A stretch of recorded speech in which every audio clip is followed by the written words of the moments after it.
The top business stories live from the Sky Newsroom. A £3 billion loan to keep the UK's biggest water company, Thames Water, afloat. Crunch talks in Westminster as ministers meet farmers over their inheritance tax fears.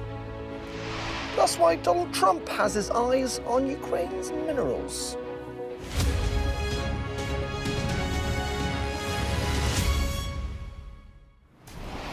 Very good afternoon. On this Tuesday, Business Live with me, Darren McCaffrey. We're going to start with Thames Water. It's been given a £3 billion lifeline today.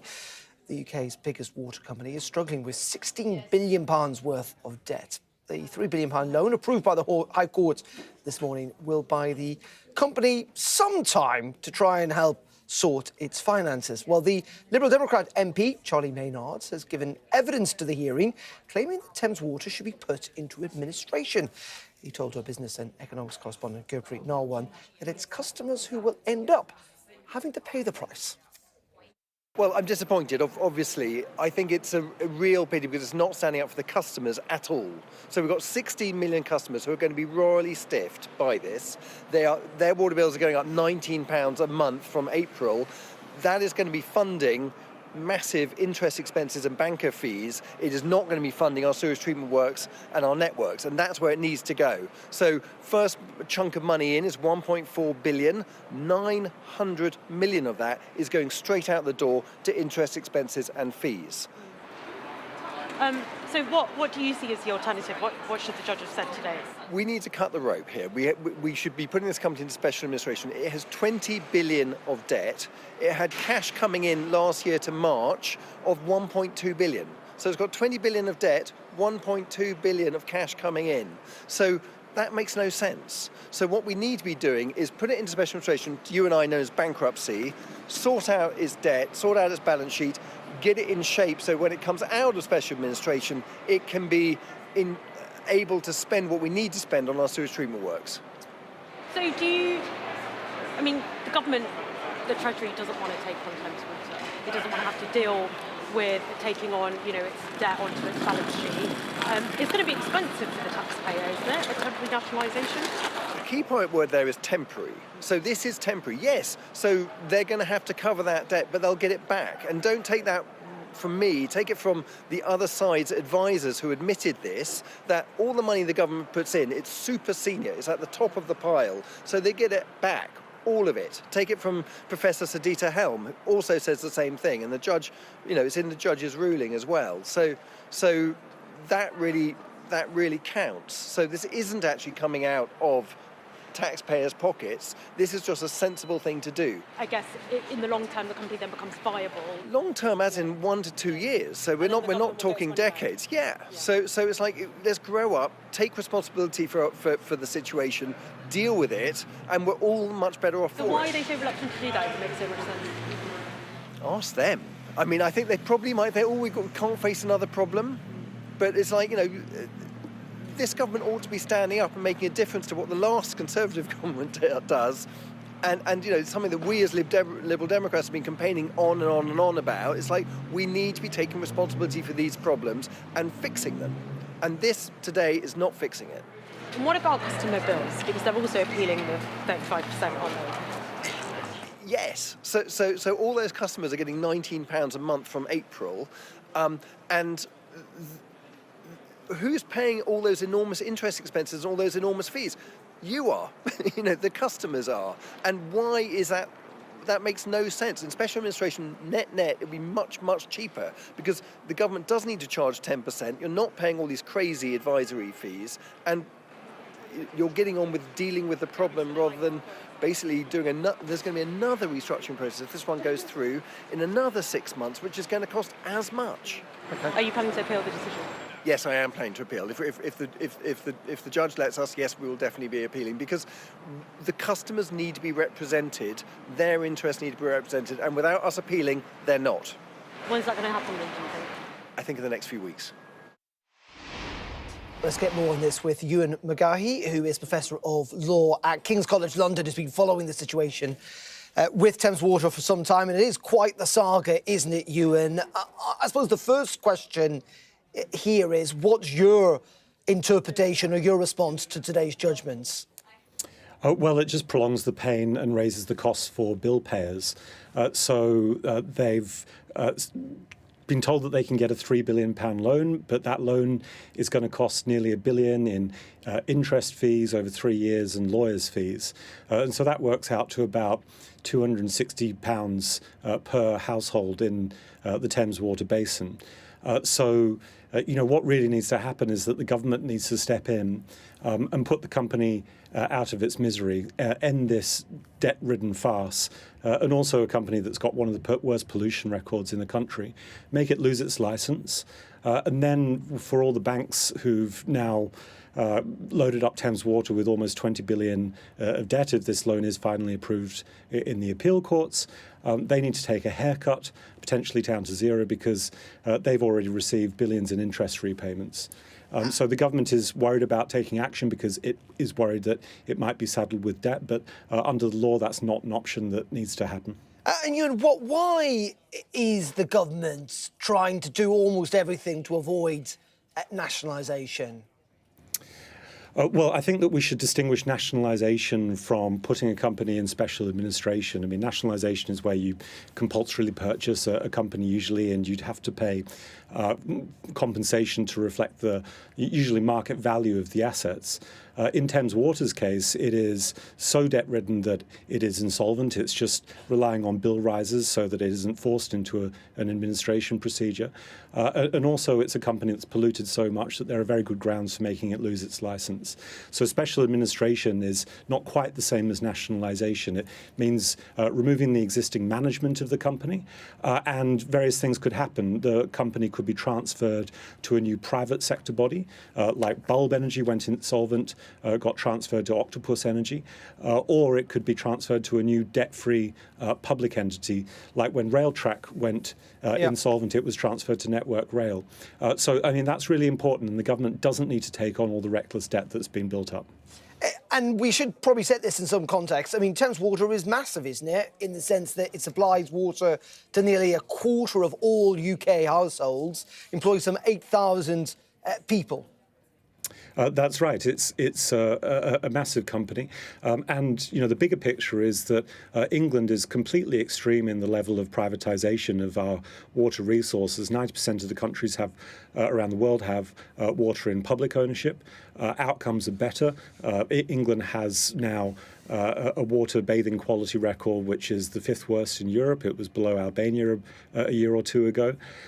And we pay much higher bills as a result because, since privatisation, £85.2 billion has gone from English water companies to shareholders. So that's not a cost that needs to be paid. And the economic logic of water does not fit with privatisation. It's a natural monopoly.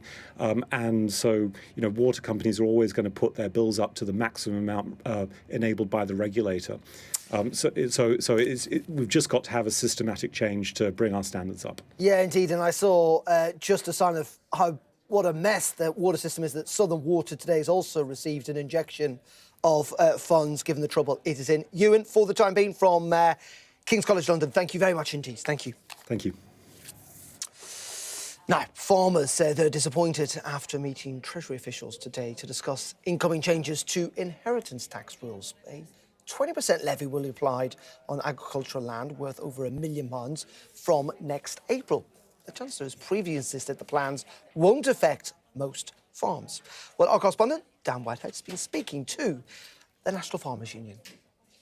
No, the NFU, the National Farmers Union, says it's been trying for months, ever since the budget last October when this inheritance tax plan was announced, to try and get a meeting inside the Treasury, try and speak to ministers. They achieved that late on Friday night, and that meeting was held this morning. We were inside the NFU HQ here in central London when Tom Bradshaw, the president, came straight from Whitehall down here to explain how that meeting went. They want the IHT essentially scrapped or certainly reformed. He said that he has never been more disappointed with a meeting. He said there is anger and fury and that the government simply didn't want to listen to any alternative plans. They would not budge on their inheritance tax plans. They say, the government, that it is fair, it is balanced and that they do support farmers.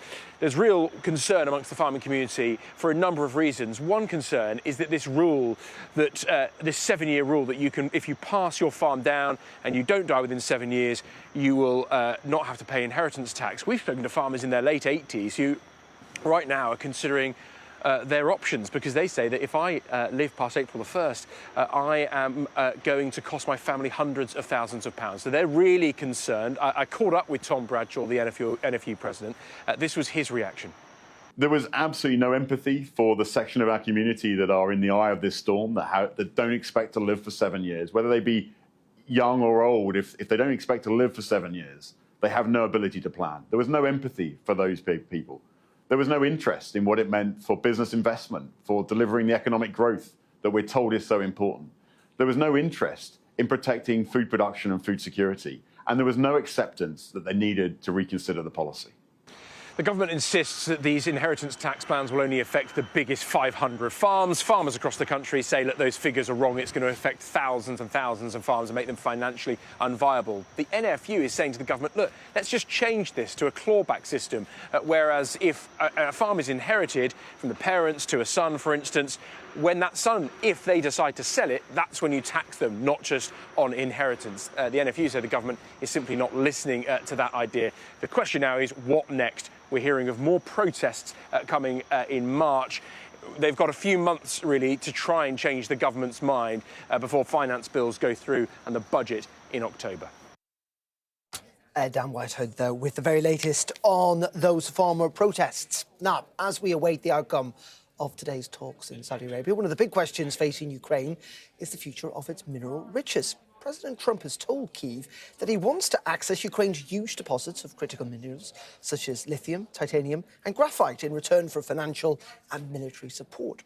President Zelensky has reportedly said he's willing to do a deal. Let's speak to Jessica Fung, Head of Consulting at Project Blue, a group that provides market intelligence on critical minerals and energy. Jessica, very good afternoon to you. I suppose the first obvious question here is, what type of minerals does Ukraine have and how valuable are they? Well, you pointed out the three that I think have been spoken about the most, which is titanium, lithium, and graphite. They are absolutely key. I mean, they are called critical minerals, so they are considered critical.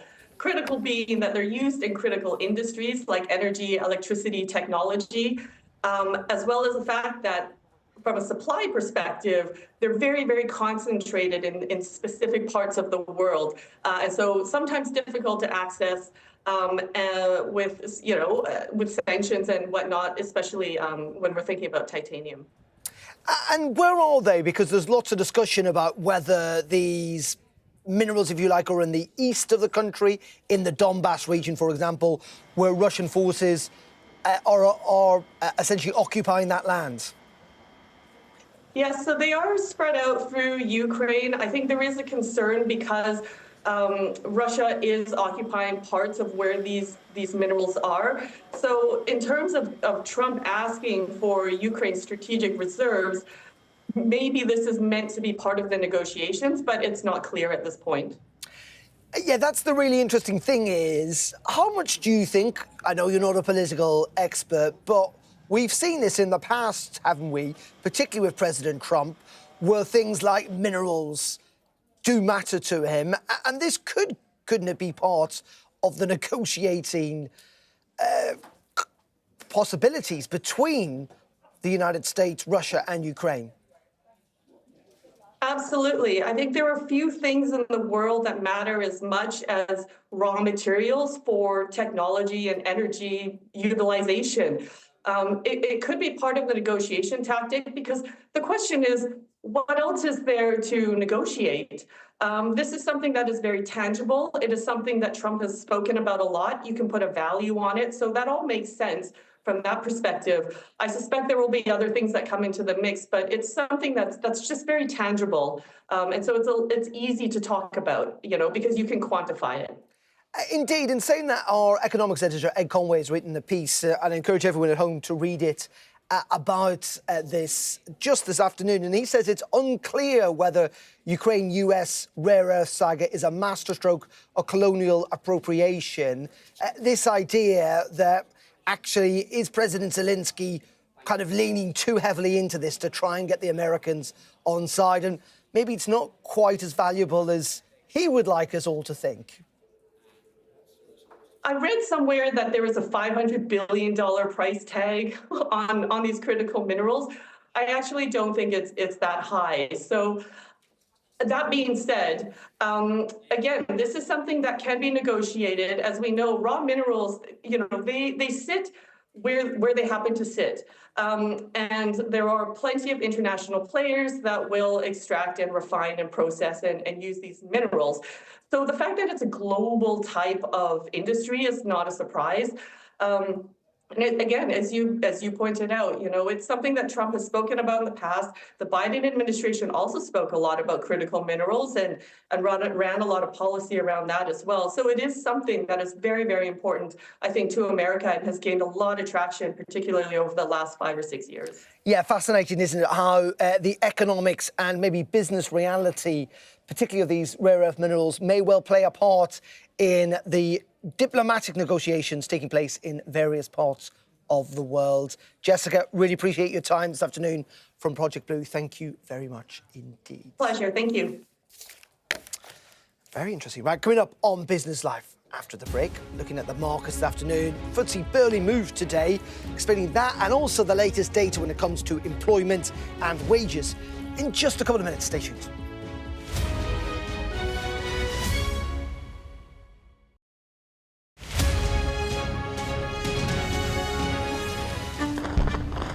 We're trying to see as much as we can. We start with breaking news. I am Anna Botting. It's been quite some day. The golden age of America begins right now. A long-awaited ceasefire is now underway. First question, Sky News. Congratulations, this is a huge moment. Describe this feeling, it's incredible. Now to California. The Democratic mayor of Los Angeles cut the fire department budget. Do you owe citizens an apology? Have you nothing to say today? Jane Secker, Sky News. Would you like to respond to us now? I've never seen anything like this. Beth Rigby, Sky News. In principle, would you agree to do that? Criticism of you, the president, is banned. How is this a fair election? Historic day here today. The cameras are poised here, there, everywhere, waiting to see what the president might do next. I gave you the A+ treatment. Thank you. Thank you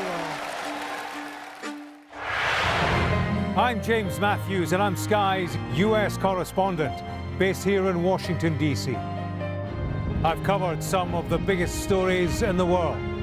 I'm Deborah Haynes, Sky's security and defence editor. I've covered Russia's full-scale war since it began, witnessing the terror and the trauma. I'm Stephen Murphy, and I'm Sky's Ireland correspondent based here in Dublin. Sky News, get the full story first. I'm Martha Kellner, and I'm Sky's US correspondent based here in Los Angeles. Getting the chance to tell people's stories, it's a privilege. I'm Adam Parsons, Sky's Europe correspondent based here in Brussels. I'm Dan Whitehead, Sky News' West of England and Wales correspondent. Sky News, get the full story first, free, wherever you get your news. I saw police being forceful, pushing young men and women to the ground as they made almost 100 arrests. Will the cold affect your voters? Well, we have a lot of tremendous support. Free, wherever you get your news. The people here know that worse storms may well be on their way. I'm Martha Kellner, and I'm Sky's US correspondent based here in Los Angeles. Mandatory evacuation, you must leave! For many people, Harvey is far from over. People here believe the water will be this deep for weeks. I'm Greg Milam, and I'm Sky's Chief North of England correspondent. Are you trying to run me over, Sir Philip? No, go away. Look like it, sir. Will you respond to those who made accusations, Sir Philip? Can you go away? Sky News, the full story first.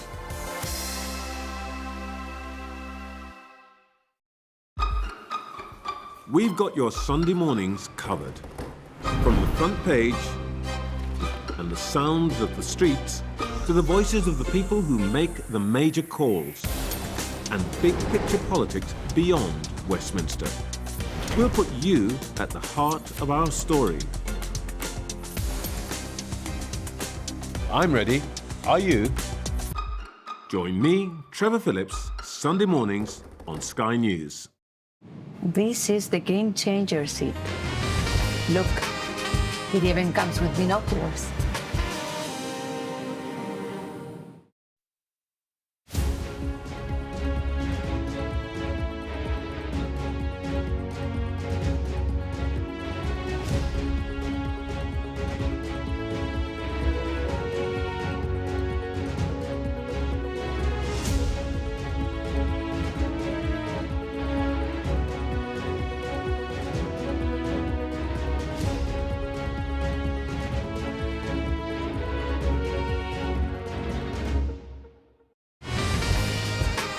Fly Emirates, fly better.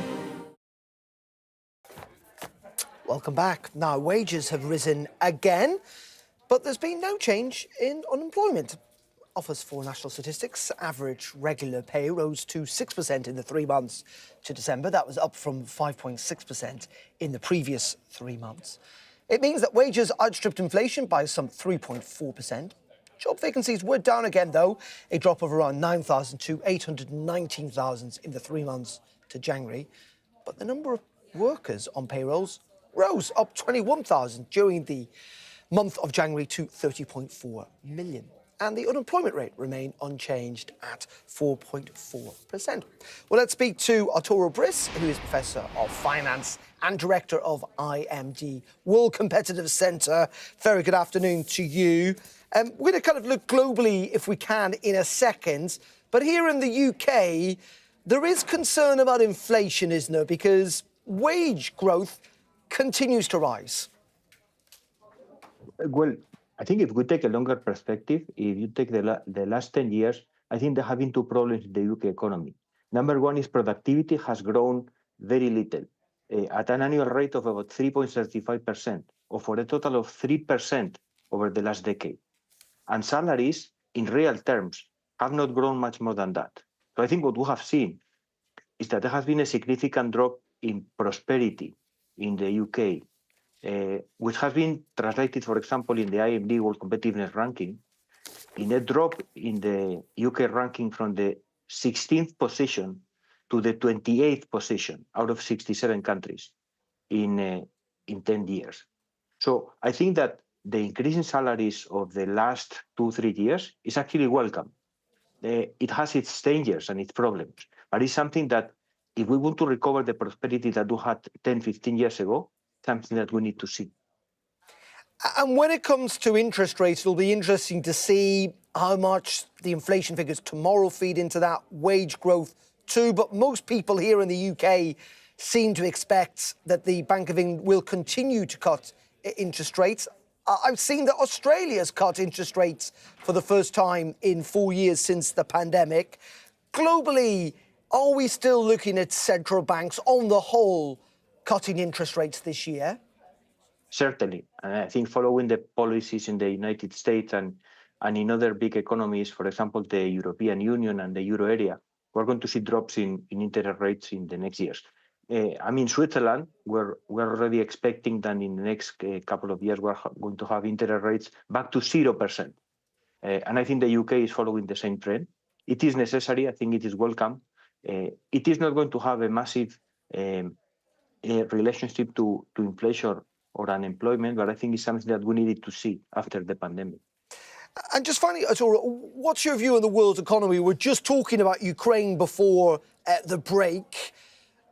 We know Donald Trump is going full blast in the United States with a whole loads of changes, but there are still concerns. I mean, there may not be a peace deal on Ukraine. It could get very messy indeed. The world economy faces lots of challenges.